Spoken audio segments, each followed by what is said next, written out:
여러분, 안녕하세요. 오늘 우리가 깊게 파헤쳐 볼 자료는요, 우리가 세상을 특히 사회적 책임이라는 것을 바라보는 방식을 완전히 뒤집어 놓을 아주 독특하고 도발적인 철학을 담고 있습니다. 자, 바로 본론으로 들어가 볼게요.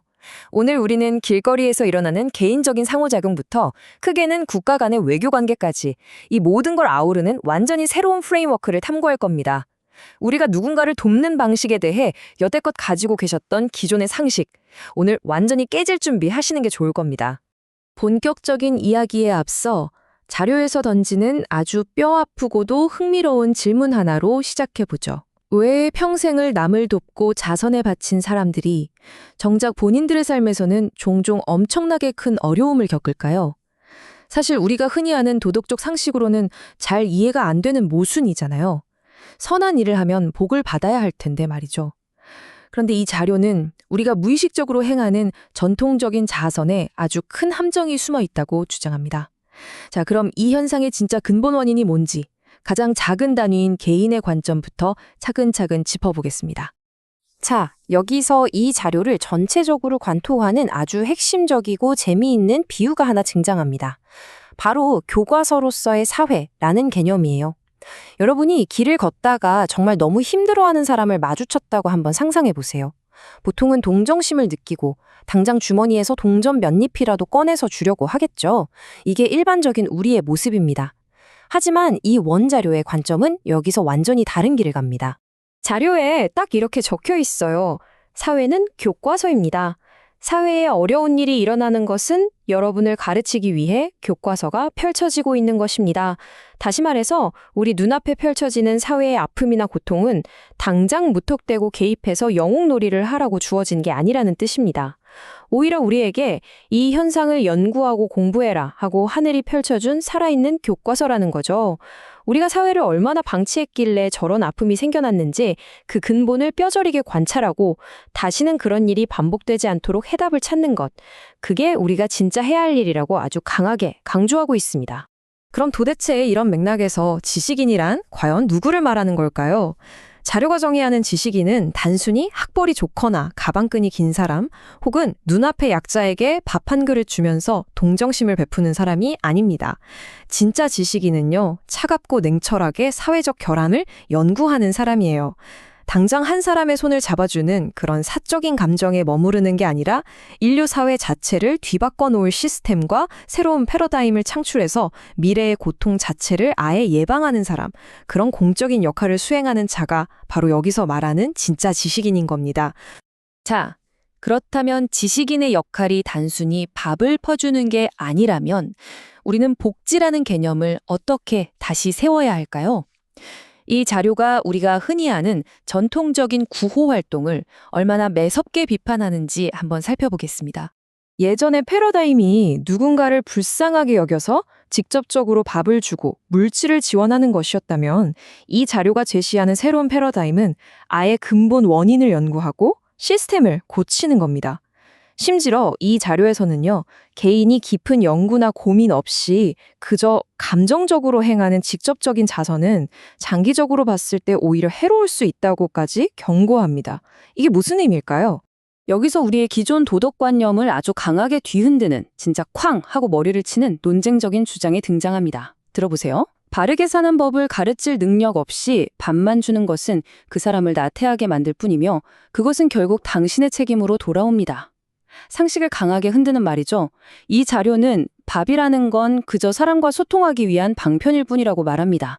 궁극적으로 스스로 일어설 수 있게끔 하는 교육적 실력 없이 그저 물질만 제공하는 건 오히려 상대방의 자립심을 꺾는 행위라고 아주 강도 높게 비판하는 겁니다. 그러니까 방금 본 내용을 바탕으로 왜 전통적 자선이 주는 사람과 받는 사람 모두를 실패하게 만드는지 짚어보면 이렇습니다. 일단 명분 없는 맹목적인 도움은 나태함을 낳습니다. 또 혼자서 세상 문제 다 짊어진 것처럼 영웅 행세를 하며 자선 활동을 해봤자 사실 일개 개인은 시스템을 바꿀 힘이 없어요. 자료는 이렇게 자기 분수를 모르고 남을 돕는다고 우월감에 빠진 사람들부터 결국 경제적으로나 심리적인 어려움에 처하게 된다고 아주 직설적으로 꼬집습니다. 결론은 진정한 도움은 교육과 거시적인 개혁 없이는 절대 불가능하다는 거죠. 자, 지금까지 아주 미시적인 개인 차원에서 전통적 자선이 가지는 한계를 짚어봤으니까 이제 스케일을 좀 키워볼까요? 사회 전체의 구조적인 변화는 대체 어떻게 일어나야 할까요? 여기서 평범한 시민들과 거대한 기업들이 어떻게 힘을 합쳐야 하는지 그 솔루션이 등장합니다. 우리가 흔히 뉴스를 보면서 돈 많고 힘 있는 사람들이 펑펑 돈 쓰고 해외여행이나 골프만 치러 다닌다고 비난하잖아요. 근데 이 자료는 낭비할 시간에 오히려 스스로를 돌아보라고 일침을 가합니다. 왜 부자들이 그러고 있을까요? 이 자료의 해석이 참 재밌습니다.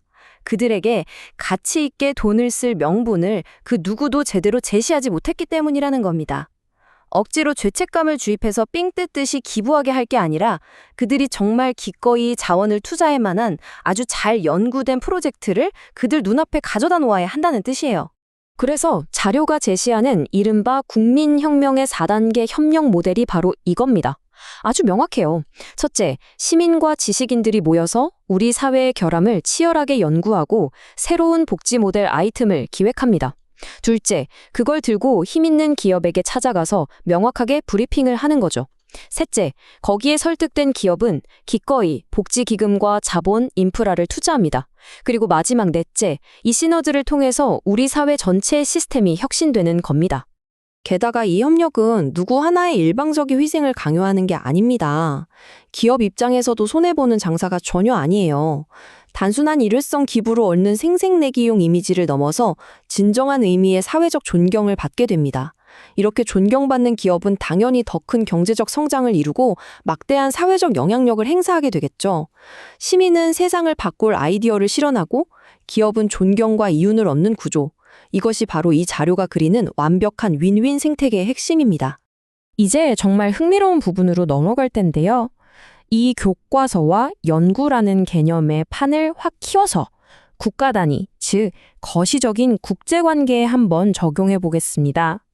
원자료가 2018년 일본에서 진행된 강연이라는 점을 염두에 두시면 이 철학이 한일 관계 같은 복잡한 외교사에 어떻게 적용되는지 아주 선명하게 보이실 겁니다. 자료는 두 나라 간의 관계를 완전히 새로운 타임라인으로 재구성합니다. 물론 과거의 가해와 피해라는 끔찍한 역사적 아픔이 있었던 것은 부인할 수 없는 사실입니다. 하지만 현재 우리가 집중해야 할 일은 그저 과거의 피해 의식과 분노에 머무는 게 아니라고 말합니다. 도대체 왜, 무엇 때문에 우리가 그런 아픔을 겪을 수밖에 없었는가? 그 근본 원인과 우리 안의 취약점을 정말 차갑고 냉철하게 연구하고 분석해야 한다는 거죠. 그리고 이를 바탕으로 다가올 미래에는 서로의 장점을 흡수해서 전 세계의 평화를 위해 손을 잡아야 한다고 설명합니다. 여기서 강연자는 아주 단호한 메시지를 던집니다. 내 잘못을 모르고 남에게 칼을 들이댄다면 인류 평화는 절대 오지 않는다. 다시는 유린당하지 않는 삶을 만드는 것이 민족의 사명이다. 단순히 특정 국가나 세력을 향해서 무조건적인 원망의 화살만 돌리는 건 결코 문제의 해결책이 될 수 없다는 겁니다. 이 프레임워크 안에서 진정한 지식인이라면 무조건 남 탓을 하기 전에 왜 우리는 당해야만 했는가를 차갑게 직시해야 합니다. 다시는 그런 비극적인 역사가 반복되지 않도록 우리 스스로 힘과 지식을 기르는 것, 그것이야말로 과거의 원한을 갚는 유일하고도 가장 강력한 방법이라는 뜻이죠. 결국 국제관계에 대한 이 자료의 비전은 이렇게 요약할 수 있습니다. 맹목적인 증언은 이제 내려놓자는 겁니다. 역사를 있는 그대로 직시하되 그 고통의 근본 원인을 연구하는 자세를 갖추자는 거죠. 그렇게 되면 이웃나라는 무조건 배척해야 할 대상이 아니라 힘을 합쳐서 이 세상에 없던 새로운 인류 복지 사회의 샘플을 함께 만들어갈 파트너가 됩니다. 만약 이 거대한 모델이 성공한다면 전 세계가 이 노하우를 배우기 위해 우리를 찾아올 것이라는 아주 거대하고도 놀라운 비전인 셈입니다. 자, 이제 오늘 다룬 이 방대한 분석을 하나로 묶어서 결론을 내려볼까요? 우리가 맨 처음에 보았던 그 뼈대, 비유로 다시 돌아가 보겠습니다. 세상을 그저 있는 그대로만 본다면 이곳은 억울한 고통과 남 탓, 그리고 역사적 원수들로 가득 찬 답답한 지옥일 뿐입니다. 하지만 오늘 우리가 함께 분석한 이 자료의 렌즈를 끼고 세상을 거대한 교과서로 바라본다면 어떨까요?